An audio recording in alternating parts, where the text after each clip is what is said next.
Hi guys, this is Imran Asif, and we will learn about the abstraction. Abstraction is the last topic or last concept of the OOP, Object Oriented Programming.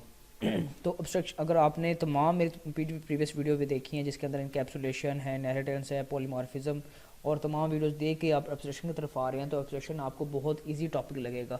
Abstraction as जो concept है बहुत easy है समझना, इसके अंदर कोई बड़ी science नहीं है. जो भी हमने पीछे पढ़े हैं टॉपिक उस मिला कर आपके पास एब्स्ट्रैक्शन बनती है. एब्स्ट्रैक्शन जस्ट लाइक अ सांचा, एक सांचा बना कर रख लें, उसके थ्रू आप मज़ीद आप क्या कहते हैं नमूने बना सकते हैं.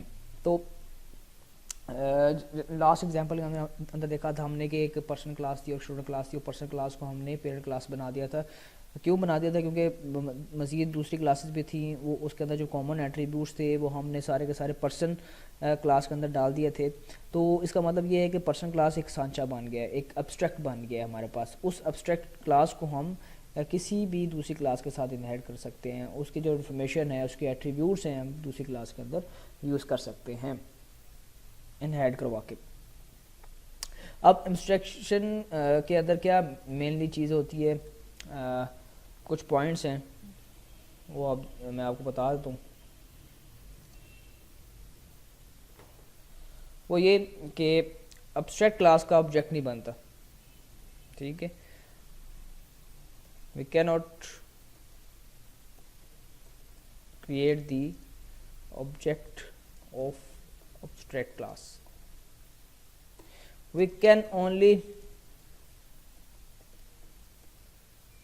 inherit the abstract class. We can override the methods of abstract class. This concept is useful in the interfaces of the C#. ठीक है, interfaces the biggest form of abstraction होता है. तो स्मॉल जो कंसेप्ट है दैट्स कॉल्ड एब्स्ट्रैक्ट. ठीक है, तो ये 4 पॉइंट्स है जिसके बेस के ऊपर एब्स्ट्रैक्शन चल रही होती है. अब यहाँ पे जब मैंने बोला होगा कि we can not create the object, काफ़ी लोगों के माइंड में ये आया होगा अगर हम इसका ऑब्जेक्ट नहीं बना रहे तो उस क्लास को बनाने का फ़ायदा क्या है. इस क्लास का बनाने का फ़ायदा ये है कि जब हम एक चीज़ बनाकर रख लेते हैं और उसको हम चाहते हैं कि मेमोरी में ना लेके आएँ, उसको सिर्फ और सिर्फ हम यूज़ करें एज अ रेफरेंस. ठीक है, उसकी तमाम चीज़ें कहाँ पे यूज़ होंगी? जब उसकी क्लास जो चाइल्ड क्लास बनाई जाएगी वहाँ पे यूज़ हो रही होंगी. तो एब्स्ट्रैक्ट क्लास का जो एक पॉइंट एज अ रेफरेंस है वो हमारे पास पड़ा होता है. उस रेफरेंस के तौर पे हम चाइल्ड क्लास के अंदर उसको यूज़ कर रहे होते हैं. तो डेट्स कॉल्ड दी एब्स्ट्रैक्शन. ठीक है, तो एब्स्ट्रैक्ट बनाना C# के अंदर तरह मुश्किल नहीं है. ठीक है, only use the abstract keyword to make the abstraction. सिर्फ एक आप एब्स्ट्रैक्ट का कीवर्ड लगाएं, आपकी क्लास एब्स्ट्रैक्ट बन जाएगी और आपने एब्स्ट्रैक्शन का जो रूल है वो इम्प्लीमेंट कर लिए.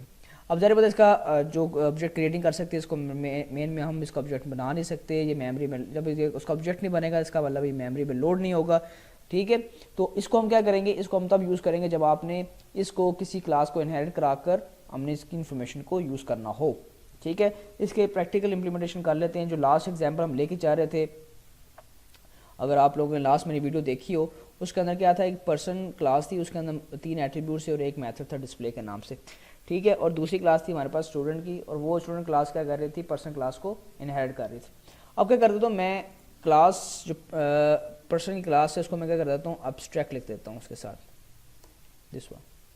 ठीक है, अब देखते हैं कोई एरर आ रहा है इसको कि नहीं. ठीक है, देयर इज़ नो एरर. अब क्या होगा, हम इस पर्सन क्लास का ऑब्जेक्ट क्रिएट नहीं कर सकते. लाइक मैं मेन में आता हूँ, लाइक मैं मेन में आया हूँ और यहाँ पे मैंने पर्सन लिखा है, P is equal to new person.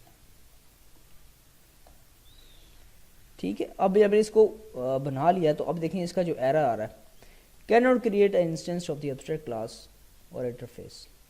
Right, कि हम किसी भी एब्स्ट्रैक्ट क्लास का ऑब्जेक्ट क्रिएट नहीं कर सकते. जब ऑब्जेक्ट क्रिएट करेंगे तो उसका ज़रिए बात है यहाँ पे कंस्ट्रक्टर भी बनाना पड़ेगा। जब कंस्ट्रक्टर बन जाएगा इसका मतलब वो जो क्लास है मेमोरी में आ जाएगी। जब मेमोरी में आ गई तो फिर वही पुराना कॉन्सेप्ट लेके चल रहा होगा। तो एब्स्ट्रैक्शन क्या होता है, एक एब्स्ट्रैक्ट लेवल पे आपने एक चीज़ बना ली, उस एब्स्ट्रैक्ट लेवल पे चीज़ों को एक्सेस करने के लिए आप उस चीज़ को क्या कर देते हैं, अपने पास इनहेरिट करवा लेते हैं। ठीक है, तो ये सेम एग्जांपल जो मैंने लास्ट उसमें करवाई थी वीडियो के अंदर, वही यहाँ पे इम्प्लीमेंट हो रही है कि मैंने पर्सन क्लास को तब उसको एब्स्ट्रैक्ट कर दिया। अब इस प्रोग्राम के अंदर एब्स्ट्रैक्शन अवेलेबल है। ठीक है, अब इस एब्स्ट्रैक्शन के अंदर हम क्या देख सकते हैं कि यहाँ पे एक मेथड है डिस्प्ले का जिसको हम चाइल्ड क्लास के अंदर यूज़ कर रहे हैं, ओवरराइड कर रहे हैं।